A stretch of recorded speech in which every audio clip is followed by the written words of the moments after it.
CNBC put out this pretty scary article talking about millennials and retirement. What they said was the vast majority of millennials want to retire by the age of 65. No surprise there.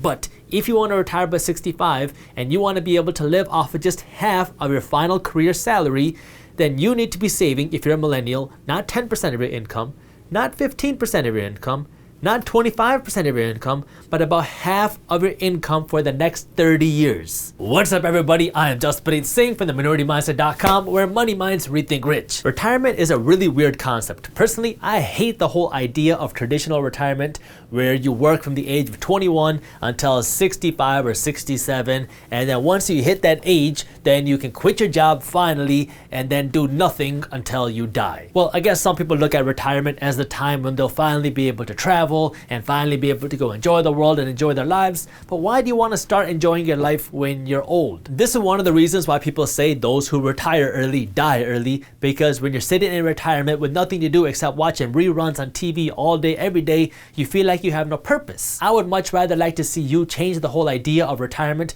from working this job that you hate for 45 years so you can ultimately quit and do nothing, to doing something that you love, and then when you hit retirement or financial freedom, that now you can kind of scale back while continuing to do what you love while spending more time traveling and spending more time with your family. If all you know is your job and this is what you're looking forward to day after day after day, then when you hit retirement, it is going to be a very sad day, because then you're not going to be able to go back to your job and you're going to feel like you have nothing to do. Like, there was an uncle of mine who used to be an engineer, and he worked this engineering position for decades.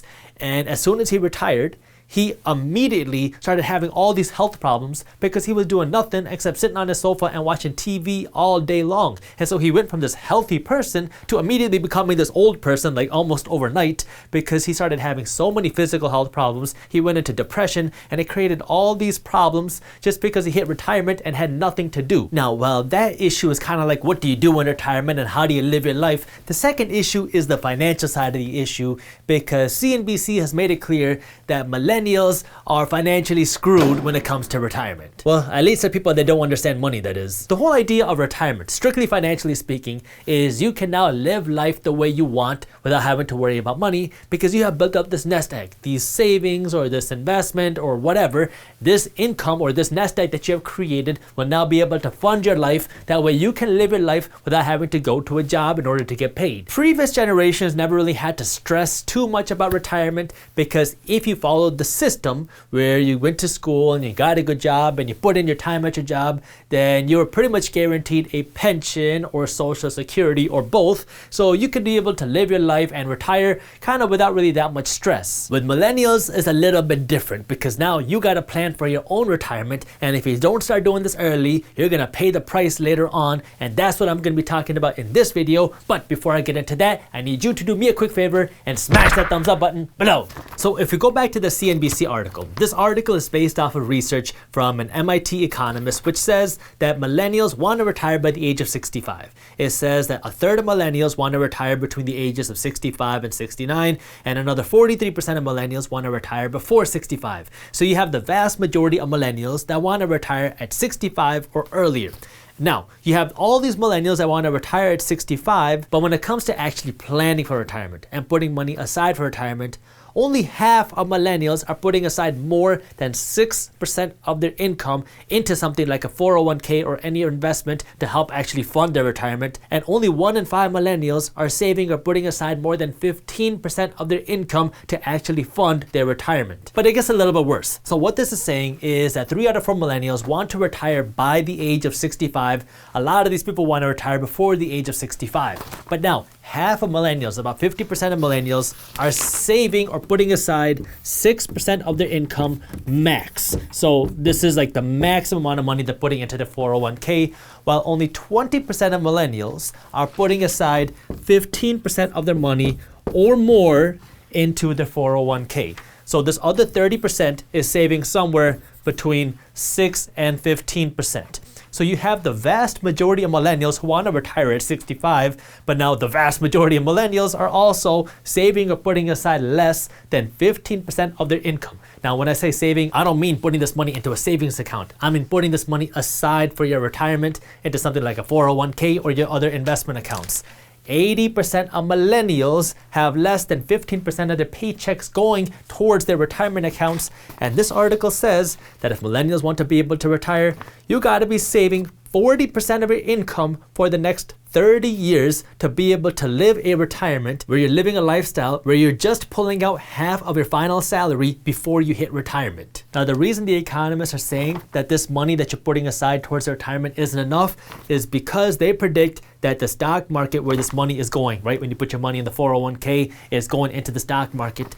They think the stock market is not going to grow as fast as it used to. They say that in the past, the stock market used to grow by an average of 10% a year, but in the future, they expect it to grow somewhere between 3 to 5% a year. Some companies like Vanguard actually predict that it will be below 2% a year for the next decade. That's concerning because if over the next couple of decades, when people are trying to build their wealth, you only see your money grow by 2 to 3% a year on average, then you're not going to be able to build the wealth that people were able to do in the past, because in the past, people saw their money grow by 7, 8, 9, 10% a year on average. And so that can affect how fast your money compounds, because when it comes to compounding your money and building wealth, there's 3 factors you got to look at. You got to look at how much time your money is invested for, you got to look at how much money is invested, and then you got to look at the interest rate.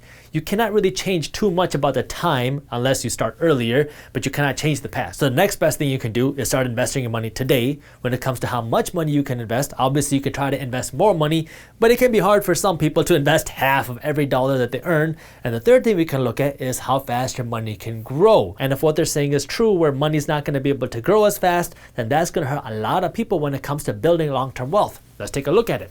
Let's assume that you are making $50,000 a year. And for the sake of this example, I'm going to assume that there's no inflation in this world. So you are going to make $50,000 a year every single year until it comes time for you to retire. And I'm going to assume that you are investing 15% of every dollar you earn before taxes. So 15% of $50,000 means you are investing $7,500 a year.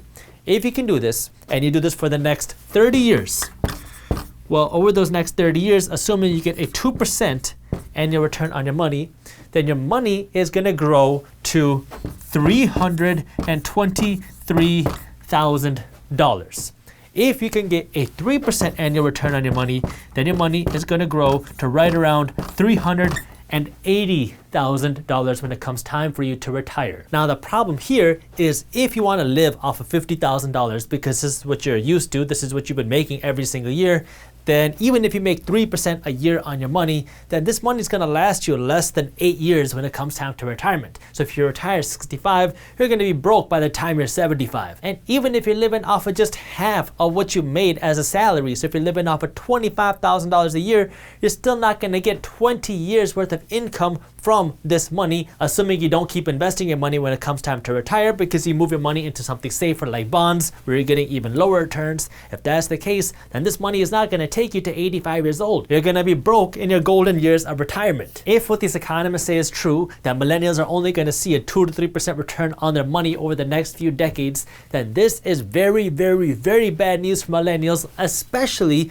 because only 1 in 5 millennials are putting aside 15% or more for retirement, while the vast majority of millennials are doing way less than that. Now, if you are a millennial and you're watching this, there are things that you can do. That way you can get better returns on your money. And I'm going to get to that in just a second. But the reason why these economists and these financial institutions are kind of predicting these lower returns in the future is because they think that our United States economy has grown so big that we're not going to be able to grow as fast. You can kind of think of our United States economy like a company, because when a company is small and is in the startup phase, it can grow a whole lot faster than it can once it becomes mature and bigger and older. Like if we look at Amazon, for example, in the first decade that Amazon was in existence, they were growing by 100% a year.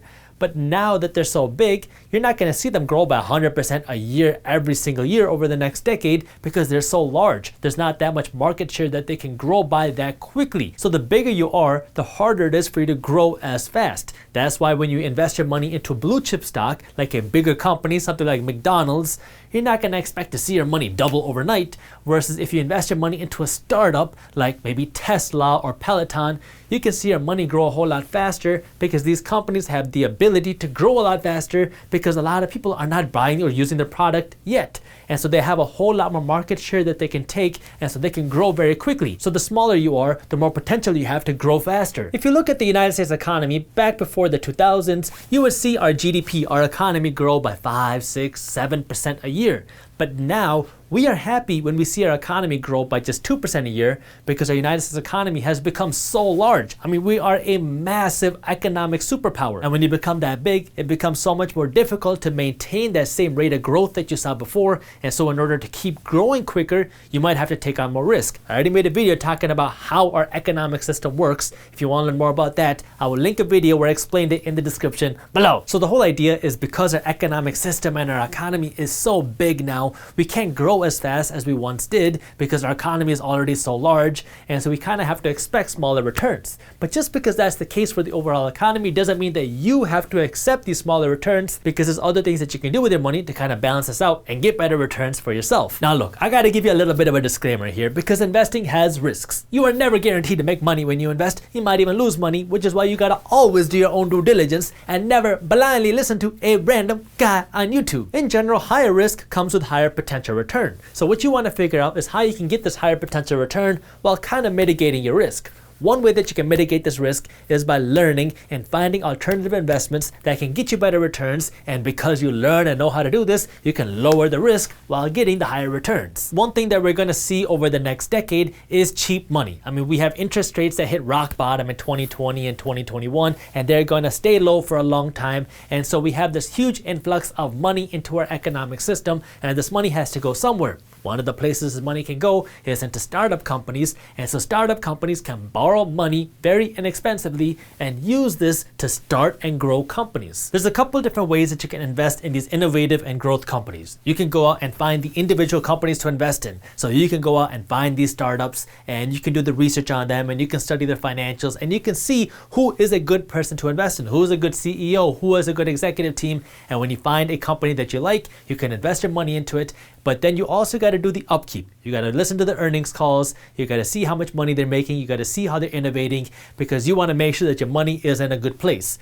I don't recommend this for the majority of people because this takes a lot of work and a lot of time. And if you're not willing to put in that work, then you are taking on all the risk without mitigating it. Because when you're investing in startup companies and these innovative companies, there's a high chance that these companies can fail because it also comes with more risk. The alternative is you can invest in an ETF, which is a fund that gives you exposure to a bunch of different companies. So there are ETFs out there that gives you exposure to growth companies and innovation companies. So these are ETFs that give you exposure to a whole bunch of different companies, a whole bunch of different stocks. So if one company in your fund goes down, then you're okay because this fund will have a whole bunch of other companies, but you're getting exposure to a general group of stocks. So there are ETFs that give you exposure to growth like VUG. This is a Vanguard fund. And there's innovation ETFs like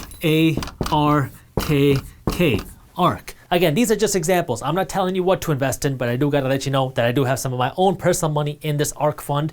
But these are funds that you can invest in that will give you exposure to growth companies up here or innovation companies over here. ETFs work just like stocks. You can buy and sell shares of these ETFs right on your stock brokerage. And if you go and do a little bit of research, so do a Google search on either of these ETFs, you'll see what companies they invest in and what their investment goals are. The thing that you have to understand when it comes to investing your money in ETFs is your goal here is long-term growth, because ETFs are not things that you should be day trading. These are things that you want to be investing your money in for the long term because you believe in the companies that these funds are investing in. So you believe in innovation and you believe in growth and you like the companies that these funds are investing in, and so you want to own a piece of that fund to have you get exposure to these companies. And the key for this to work is you got to keep consistently investing some of your money. I say at least 15% of your income every time you get paid into these funds, and this is something you got to be doing for years, right? Because we're talking about building this financial freedom, and so the goal here is not to see your money go up in a month, is to see your money grow consistently over the years. Now, before I get off the topic of these ETFs, if you do want to learn more about how to invest your money in ETFs and how ETFs work and how you can find a brokerage that automatically passively invests your money into an ETF like this for you every time you get paid, that we don't got to worry about it, our team wrote an amazing article that will walk you through exactly how to do that. I'll link it for you in the description below. The third way that you can beat the returns of a slowing stock market is by investing your money in real estate. But there's a few different ways that you can invest your money in real estate. One way is through REITs, R-E-I-T. I'll explain what that is in just a second. Another way is through crowd-funded real estate. And the third way is through rental properties. I gotta get me a new black marker. REITs stand for Real Estate Investment Trusts, and these are things that trade on the stock market. Now, when you invest in a REIT, you're not investing in an actual property, you're investing in a company that invests in real estate. So you can invest in REITs that invest in apartment complexes, you can invest in REITs that invest in strip plazas and commercial buildings. There are REITs for all different types of real estate. The interesting thing about REITs is that REITs are required by law to pay out 90% of their taxable income, so the rental profits, to the shareholders, people like you, through dividends. And so many times you're going to see REITs that are paying out dividends more than 3% a year. This is in addition to stock price appreciation, which you're hopefully going to get. So when you buy shares of a REIT, you're going to hope that the price of your shares go up. But in addition to that, every 3 months or whenever they pay out a dividend, you are going to make this passive income. Crowdfunded real estate is a little bit different. This is a way for you to get exposure to physical real estate without having to buy an actual property yourself. So what you're doing here is you're investing your money into a fund. This is not something you do on the stock market. You got to use a crowdfunding service. I'll have articles and resources for you in the description below if you want to learn more about how to do that. But you're investing your money into this fund, which gives you exposure to physical real estate. So you might be investing in a fund that gives you exposure to prime-time apartment complexes in Miami, or it gives you exposure to prime-time developments in LA. Essentially, you're investing your money into something that gives you the same returns that a physical property is giving you. The advantage of this is now you will get appreciation and dividends from your rental income. And you don't got to worry about dealing with tenants or finding properties or dealing with property managers. You're just investing your money into a fund. The third way that you can grow your money faster is by investing your money into rental properties, especially value add rental properties. So this is my favorite place to invest my money. When you invest your money into a rental property, you're going to buy a physical property, let's say a house. And once you own this property, you can lease this property out to somebody else, so a family can live in your house, and every single month they're going to have to pay you rent for living in your property. So not only are you getting passive income, but if housing prices go up and real estate prices go up, your property values are going to go up as well. Now, to put this in perspective, if you invest your money into a REIT, typically you are going to see dividends paying you somewhere between 2 and 10% return a year. The higher the dividends, the higher risk, but these are pretty standard when it comes to REITs. So somewhere in the 2 to 10% a year, and this is consistent passive income you're gonna get for just investing your money into a REIT. When you invest your money into crowdfunded real estate, you're typically gonna see somewhere between 6 to 9% a year. At least this is what I've been seeing in the past, and I have some of my money in crowdfunded real estate, and these are the type of returns that I've been seeing. And when it comes to rental properties, this is really going to depend on which area you're in. But if you're in a big city, you're going to see lower returns. If you're in somewhere like the Midwest, then you can see much better returns. Me, personally, I'm looking for something between 7 and 8% cash flow a year. The reason I like this is because this number typically goes up over time because rental prices go up, and so you make more money and you own something physical and tangible. Plus, when you own physical real estate, you also get tax breaks because the United States tax code gives a lot of loopholes to real estate investors. Now, I know this is not easy. This is more work. This is going to require effort on your part to learn how this works and actually put in some time and some money to invest here. And yeah, you're going to go through a learning curve. There might be times where you lose money. I even talked about my worst real estate deal ever on YouTube. There are times where you will lose money, but these are things you got to go through if you want to be willing to get the higher returns. That way you can actually build your wealth. Because if what these people say is true, and you're only going to see 2 to 3% returns over the next decade or decades on average, then it's going to be much harder for you to build your wealth. And so this is where you got to really break away from the majority of people. I mean, that is why we call ourselves the minority mindset, where now you are taking care of yourself and your finances, because you do not want to run into a situation where you have to rely on someone else like the government. That way you can be able to live your life. This is where financial education is so important, because most of us are never taught about the different ways that we can grow our money. We're just taught to go to work and invest our money in our 401k. But if that's not working, or if it doesn't work in the future, you gotta know how to start planning your money today. That way you can live the life you want when you want. If you enjoyed this video, here's a video that I think you'll love. And while you're at it, subscribe to our YouTube channel and join our free finance and business newsletter. And as always, keep hustling. This money needs to be saved as soon as possible, because if you do not have $2,000 saved up for an emergency, you are in financial danger.